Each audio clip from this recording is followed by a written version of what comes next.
Hello dear students. तो आज मैं मौजूद हूँ आपके इस अपने चैनल में इस वीडियो के साथ एक नया टॉपिक, बहुत ही अच्छा टॉपिक है, Spearman's rank correlation coefficient. Spearman's rank correlation coefficient पहले समझेंगे। Spearman's rank correlation coefficient calculated under the following situations: when actual ranks are given, when ranks are not given। तो पहले ये समझेंगे, जैसे कि हमने एक और पढ़ा था Karl Pearson coefficient of correlation. तो ऐसे ही एक और है हमारे पास स्पीयरमैन्स रैंक कोरिलेशन कोफिशिएंट। यानी स्पीयरमैन एक बहुत बड़े स्टैटिशियन थे। उन्होंने रैंक कोरिलेशन कोफिशिएंट दिया। यानी दो सिचुएशन उन्होंने बताई कि when actual ranks are given, when ranks are not given. यानी दो सिचुएशन होंगी इसमें। पहली सिचुएशन तो हमारी ये कहेगी कि भाई when actual ranks are given, यानी जो रैंक है हमें वो एक्चुअल रैंक दे रखी होंगी क्वेश्चन में। और दूसरी सिचुएशन ये होगी कि एक्चुअल रैंक नहीं दे रखी होंगी, हमें पहले रैंक निकालनी पड़ेगी। अब इसमें नोट में आता है कि Spearman's rank correlation coefficient denoted by rho. Rho से इसको रिप्रेजेंट करते हैं। We apply rank correlation method when the characteristics of two groups are incapable of quantitative measurement and the measurement based on order of merit ranks with respect to proficiency in the two characteristics। ठीक है, बहुत ही simple method है।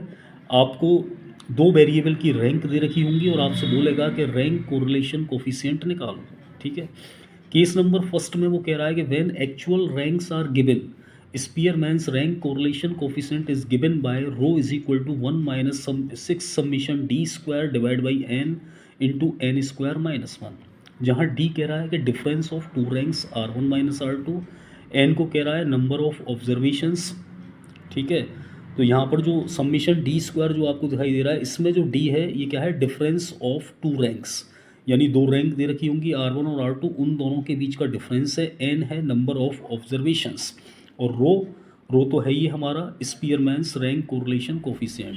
Case second में क्या कहेगा, when ranks are not given. यानी case number second में हमें रैंक नहीं दे रखी होंगी। When actual data not in forms of ranks relating to two characteristics are given. Firstly, we convert the data into ranks. The highest smallest observation given the rank first, the next highest next smallest observation is given rank and so on। यानी highest और smallest के आधार पर हम rank निकाल लेंगे जो भी हमें डेटा दो वेरिएबल का दे रखा होगा। ठीक है, नोट आ जाता है कि व्हेन टू और more than two observations have same value in a series we assign common rank to each of these values. यानी दो या दो से अधिक जब ऑब्जर्वेशंस हो और हमें सेम वैल्यू मिल जाए, सीरीज में वैल्यू रिपीट हो जाए, तो हम असाइन करते हैं common rank to each of these values. It if two observations have same values is 7th and 8th place of the series, we assign arithmetic mean of 7 and 8, that is 7 plus 8 divided by 2 is equal to 7.5 7.5 as the common rank।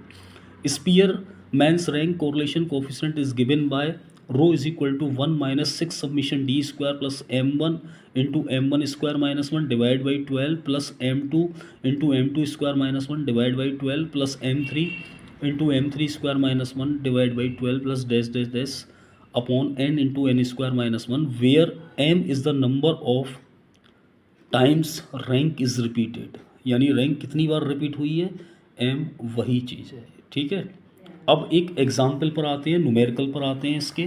तो वही एक numerical हमको दे रखा है, 11 cities are ranked according to their pollution levels and occurrence of pulmonary diseases. ठीक है, तो ये सिटीज़ हमको दे रखी है ABCDEFGHIJK, और पॉल्यूशन इनका दे रखा है, और पल्मोनरी डिसीजेज हमको दे रखी हैं। ठीक है, if there is any relation between pollution and occurrence of pulmonary diseases, comment on the findings. तो सीधी सीधी बात है भाई, ये सिटीज़ हमको दे रखी हैं, ये जो R1 हमको यानी रैंक 1 दे रखी है, ये रैंक 2 दे रखी है, और हमें डिफरेंस R1 माइनस R2 निकालना है, फिर डी स्क्वायर निकालना है। तो सिटीज़ हमने लिख दी है ए से लेके के तक। इसके बाद में जो पॉल्यूशन हमको दे रखा है, यानी रैंक दे रखी है, रैंक 1, ये सब मैंने लिख दी है।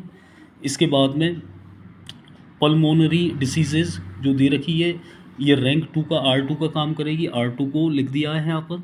इसके बाद में D बराबर R1 माइनस R2 कर दिया, इन दोनों का डिफरेंस, यानी 4 में से 5 जाएगा -1, 7 में से 4 जाएगा 3 बचेगा, 9 में से 7 जाएगा 2 बचेगा। यहाँ पर साइन को इग्नोर नहीं करेंगे, जो डिफरेंस है ना, एक्चुअल डिफरेंस निकालेंगे, चाहे माइनस में आए चाहे प्लस में आए, क्योंकि जब हम स्क्वायर करेंगे ना तो ये पॉजिटिव हो जाएगा। तो सब डिफरेंस निकालने के बाद में फिर इनका स्क्वायर कर दिया गया, सभी को ऐड कर दिया गया है, समीशन डी स्क्वायर 58 आ गया है।